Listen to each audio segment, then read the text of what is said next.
তোমাদের সবাইকে সালাম জানাই। আসসালামু আলাইকুম। ওয়ালাইকুম আসসালাম বানর পণ্ডিত।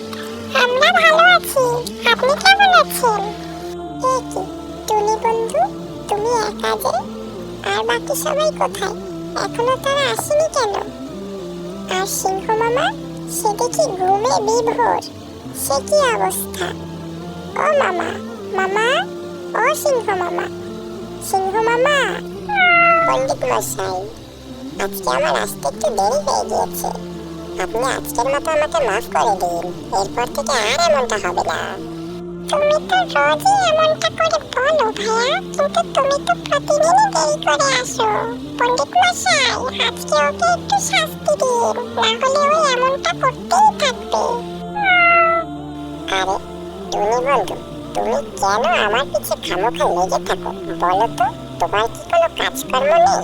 পাঠশালা এসেও তোমার আমার সাথে ঝগড়া করতে হবে?